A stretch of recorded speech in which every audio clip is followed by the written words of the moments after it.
ሰላም እንዴናችሁ ውድ የማን ዩናይትድ ኢትዮ ፋንስ ተከታታዮች በያላችሁበት ሰላማችሁ ይብዛ። በዛሬው ዕለት እንግዲህ በርካታ ስፖርታዊ ጥንክሮችን ከታማኝ ምንጮች ይዘን መተናል። እስከ ፕሮግራማችን መጠናቂያ ድረስ አብራችሁን ቆዩ። ለቻናሉ አዲስ ሆናችሁ ቻናሉን ሰብስክራይብ እንዲሁም ቪዲዮ ላይክ ማድረግ ፈጽሞ እንዳይዘነጋ አብራችሁን ቆዩ። ማንቸስተር ዩናይትድ ጆao ፋሊኒያን ከባየር ሙኒክ ለማስፈረም ፍላጎት ማሳየቱ ተገልጿል። ባቫሪያኖቹ እንግዲህ ከተጫዋቹ ዝውውር 25 ሚሊዮን ፓውንድ ብቻ እንደሚፈልጉ ሲገለጽ ይህ ዝውውር ገንዘብ እንግዲህ ከቀረበላቸው ተጫዋቹን ለመልቀቅ ፈቃደኛ ይሆናሉ ተብሏል።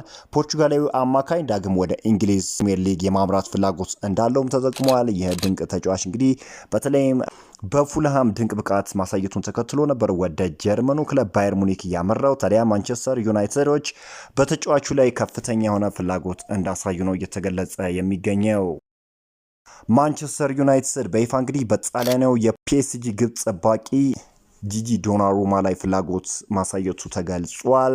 ግብ ጠባቂው ታዲያ ለጣሊያን ብሔራዊ ቡድን አጋሮቹ ወደ እንግሊዝ ፕሪሚየር ሊግ የማምራት ፍላጎት እንዳለውም በይፋ ተናግሯል። ማንቸስተር ዩናይትድ በተጨማሪ የከተማ ተቀናቃኞቹ ማንቸስተር ሲቲ ጣሊያናዊውን ግብ ጠባቂ የማስፈረም ፍላጎት ያሳዩት ሌላኛው ክለብ እንደሆኑም ተገልጿል። ይህንን ግብ ጠባቂ እንግዲህ በተለይም እንግዲህ ለአንድሪ ኦናና ትክክለኛ ምትክ ይሆናል ብለው እንደሚያስቡ ነው እየተገለጸ የሚገኘው። ዩናይትዶች የብሪያን ሚቦሞ ዝውውር በተመለከተ እንግዲህ ብሬንትፎርድ ጋር በዛሬው ዕለት እንግዲህ ከፍተኛ የሆነ ንግግር ለማድረግ እንዳሰቡ ተነግሯል።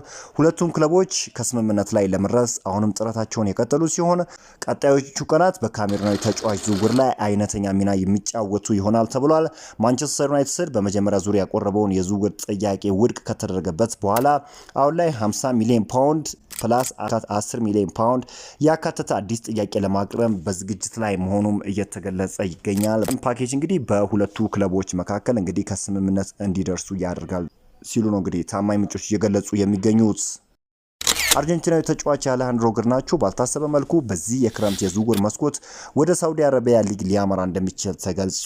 ሳውዲ ክለብ የሊቨርፑልን የፊት መስመር አጥቂ ሉዊስ ዲያዝ ለማስፈረም ያቀረበው ጥያቄ ውድቅ መደረጉን ተከትሎ ነው እንግዲህ አርጀንቲናዊን ተስፈኛ እንደ አማራጭ እየተመለከተ እንደሚገኝ ነው እየተገለጸ የሚገኘው። እንግዲህ ይህ ተጫዋች ከማንቸስተር ዩናይትድ የመልቀቁ ሁኔታ የማይቀር ጉዳይ ነው። እንግዲህ ወደ ሳውዲ አረቢያ የመሄድ እድልም እንዳለው ነው እየተገለጸ የሚገኘው። ማንቸስተር ዩናይትድ እንግዲህ የስፖርቲንግ ሊዝበኑን ድንቅ የፊት መስመር ተጫዋች ቪክተር ዮክሬሽን ለማግኘት በሚደረገው ጉዞ ከፍተኛ የሆነ ድርድሮችን በመጪዎቹ ቀናት ለማድረግ እንዳሰበ ተነግሯል። ማንቸስተር ዩናይትድ ታዲያ ተጫዋቹን በዚህ ክረምት የግሉ ለማድረግ ጠንክሮ በመስራት ላይ ሲሆን ዝውውሩ በ60 ሚሊዮን ፓውንድ ገደማ በቅርቡ ይጠናቀቃል ተብሎም ይጠበቃል። እንግዲህ የተጫዋቹን ዝውውር በተመለከተ ማንቸስተር ዩናይትዶች ጠንከር ያሉ ስራዎችን እየሰሩ ይገኛሉ። እንግዲህ ማንቸስተር ዩናይትድ እንግዲህ ወደ ሻምፒዮንስ ሊጉ በመመለሱ የሚያገኘው ብር የቪክተር ዮክሬሽን ዝውውር የተመቻቸ ያደርገው ነበር። ሆኖም የዩሮፓ ሊግ ፍጻሜ ውጤት ይህን እድል በፋይናንሱ በኩል ወዳው እንግዲህ ፋብሪዚዮ ሮማኖ ነው የተናገረው። ፋብሪዚዮ ሮማኖ እንግዲህ በአጠቃላይ ስለ ማንቸስተር ዩናይትድ ዝውውር እንዲህ ሲል ነው የተናገረው። ዩናይትድ የዩሮፓ ሊጉን ቢያሸንፍ ኖሮ የዮክሬሽን ዝውውር ለመጨረስ በቂ ፋይናንስ አቅም ይኖረው ነበር። ሆኖም አሁንም ዩናይትዶች ከባዱን ዝውውር ለመሞከር የሚያስፈልጋቸውን ነገሮች ጠይቀዋል ሲል ተናግሯል። በተጨማሪም ዝውውሩ ከባድ ነው ብለው ከዝውውሩ አልወጡም፣ ከወኪሎቹ ጋር ንግግር ላይ ናቸው። በተጨማሪም ሩበን አሞሪም በቶሎ ራሽፎርድ፣ ሳንቾ፣ አንቶኒ እና ጋርናቾ ለምን እንዲሸጡ እንደፈለገ የሚያሳብቅ መረጃ ተናግሯል። የነሱ መሸጥ የዮክሬሽን ዝውውር ማጠናቀቅ ላይ ትልቅ ተጽዕኖ አለው ሲል ተናግሯል። እንግሊዛዊ ተጫዋች ጄደን ሳንቾን በተመለከተ እንግዲህ ተጫዋቹ አሁንም እንግዲህ የሚከፈለውን 300,000 ፓውንድ ካልቀረበለት በቀር በዩናይትድ በኮንትራቱ የቀረውን አንድ ዓመት ይህንኑ ደሞዝ እያገኘ መቆየት ወይም በውሰት ወጥቶ መጫወት ይመርጣል። ደሞዙን መቀነስ አይፈልግም ሲል ነው የተናገረው። ማርከስ ራሽፎርድን በተመለከተ ራሽፎርድ እንግዲህ ከዩናይትድ ወጥቶ የመጫወት ፍላጎት ያለው ሲሆን ምርጫው እንግዲህ የስፔኑ ክለብ ባርሴሎና ሲሆን ለዚህም እንግዲህ ደሞዙን ለመቀነስና እስከ መጨረሻውም እነሱን ለመጠበቅ እቅድ ይዟል። ፈላጊው እንግዲህ የስፔኑ ክለብ ባርሴሎና ስሙ እንጂ በፋይናንሱ እንግዲህ 40 ሚሊዮን ፓውንድ የመክፈል አቅም እንደሌለው ተናግሯል። ጋርናቾን በተመለከተ እንግዲህ ተጫዋቹ ለመልቀቅ ፍላጎት ያለው ሲሆን በአራት ክለቦች እየተፈለገ ይገኛል። እንግዲህ ማንቸስተር ዩናይትድ እንግዲህ 60 ሚሊዮን ፓውንድ እንደለጸፈበት ነው እየተነገረ የሚገኘው። ታማኙ ፋብሪዚዮ ሮማኖ እንግዲህ ስለ ማንቸስተር ዩናይትድ ተጫዋቾች እየተናገረው ይህንን ይመስል ነበር።